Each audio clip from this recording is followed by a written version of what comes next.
Sophia, can you tell me how do we make or write programs?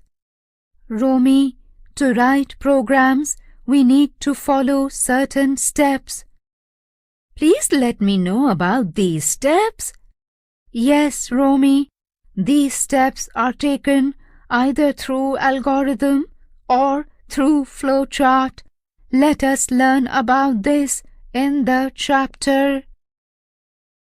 In our daily life, computers play a major role as they perform a variety of tasks, from generating bills to creating documents, ticket reservation, internet services, and many other important tasks are performed by computers daily. Have you ever wondered about how do computers perform all these tasks? The answer is with the help of programs. A program consists of commands that a computer has to follow in order to perform a task. We have to know the steps to solve any problem in order to write a program. This is where flowcharts and algorithms come to our aid. To make a good program, we need to clearly list all the steps in solving a problem. Let's now learn how to make algorithms and flowcharts. Algorithm, a systematic list of instructions used to perform a task, is known as an algorithm. Solving complex problems becomes very easy when we use an algorithm. To make an algorithm, we make a clear, precise list of steps that is to be followed one after another in order to solve the problem. An algorithm enables one to think logically, thus enabling us to make efficient and effective programs. So it is also called as the building block of computer programs. In order to make an algorithm, first define the exact problem, then analyze it so that we can clearly break it down into steps and write an algorithm. Every step of the algorithm should be in a separate line. Characteristics of a good algorithm. Precision. A good algorithm should have exact and accurate steps. Uniqueness. Every step in an algorithm should give proper result and should not deviate from its means. Feasibility. The steps should be possible and practicable in real life. Input. A well-defined set of input should be accepted by a good algorithm. Output. A well-defined set of output should be produced by a good algorithm. Finiteness. Every algorithm should have a stop after a finite number of steps. Let us learn the following algorithms for more clarity. Example 1. Algorithm for preparing tea. Step 1. Start. Step 2. Turn on the gas burner. Step 3. Light the gas burner using a lighter. Step 4. Add half a cup of water in the utensil. Step 5. Now add some tea leaves and sugar. Step 6. Add half cup of milk in the utensil. Step 7. Take off the pan after the tea boils. Step 8. Turn off the gas. In step 9, stop. Example 2. Algorithm for adding two numbers. Step 1. Start. Step 2. Take the first number. Step 3. Take the second number. Step 4. Add the two numbers. Step 5. Print the result. Step 6. Stop. Example 3. Algorithm to find the average marks scored by a student in two subjects. Step 1. Start. Step 2. Take the marks scored in the first subject. Step 3. Take the marks scored in the second subject. Step 4. Add the marks of subject 1 and subject 2. Step 5. Calculate the total of both the subjects. Step 6. Now divide the total by 2. Step 7. Display the average. Step 8. Stop. Example 4. Algorithm to find the greater number between two given numbers. Step 1. Start. Step 2. Take two numbers A and B. Step 3. Compare these two numbers. If A is greater than B, then go to Step 4, else go to Step 5. Step 4. Print A is greater and go to Step 6. Step 5. Print B is greater. Step 6. Stop. Flowchart.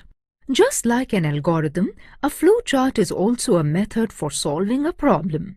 An algorithm is a list of steps, while a flowchart involves a diagrammatic representation of steps required to be followed for solving the problem. Flowchart is a pictorial representation. Thus, it helps in easy understanding of the steps that are to be followed. In a flowchart, we use symbols and shapes for operation, and to show their order, we connect them with lines or arrows. Basic flowchart symbols. The symbols used in making a flowchart are as follows. Start, stop box or terminal box. This box is used to indicate the beginning and the end of a flowchart. The shape of this box is a rounded rectangle. Input and output box. This box is used while accepting an input or displaying an output. The shape of this box is a parallelogram. Process box. Any action performed in the flowchart, like addition or subtraction, are depicted by this box. A rectangle is used to represent this box. Decision box. This box is used for testing a condition or making a decision. The condition can be in the form of yes, no, or true, false. The shape of this box is a diamond. Flow lines. These lines connect one symbol in a flowchart to another. Arrows are used as flow lines. The direction of the arrows show the flow of process or information. Connector.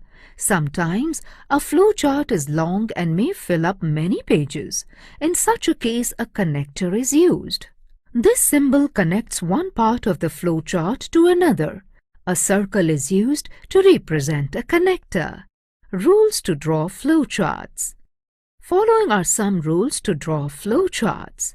1. In drawing a proper flowchart, all necessary requirements should be listed out in logical order. The flowchart should be clear, neat and easy to follow and understand. There should not be any room for doubt in understanding the flowchart. The usual direction of the flow of a procedure is from left to right or top to bottom. Only one flow line should come out from a process box. Only one flow line should enter a decision box, but 2 or 3 flow lines, one for each possible answer, should leave the decision box. Only one flow line should be used for a terminal box. Write within standard flowchart symbols. If necessary, we can use the other symbols to describe the data or computational steps more clearly. Avoid the intersection of flow lines if we want to make it more effective. It is a better way of communication. Ensure that the flowchart has a logical start and stop. It is useful to test the validity of the flowchart by passing it through a simple test data. Let us learn the following flowcharts for more clarity. Example 5. Flowchart to decide whether to carry an umbrella or not. Start. Ask if it is raining today.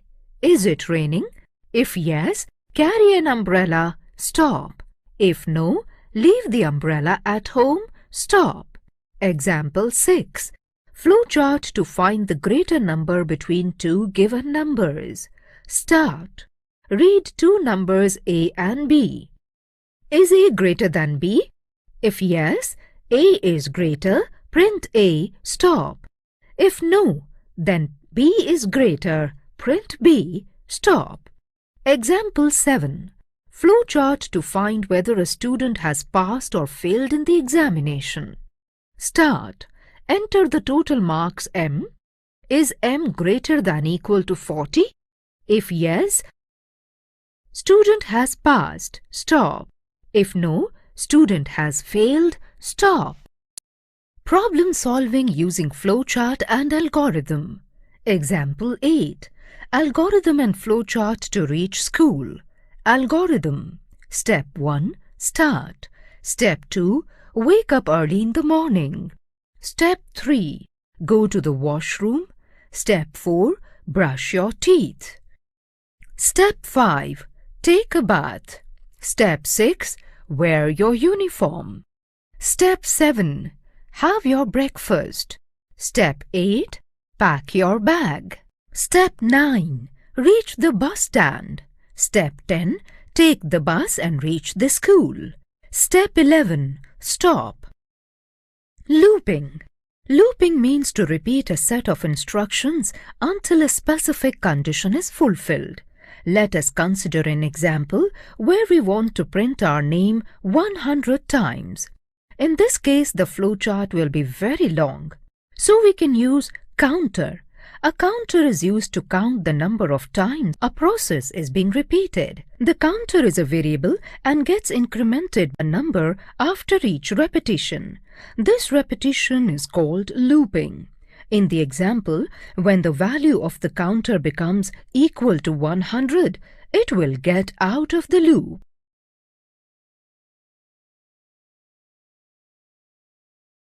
Dictionary. Algorithm.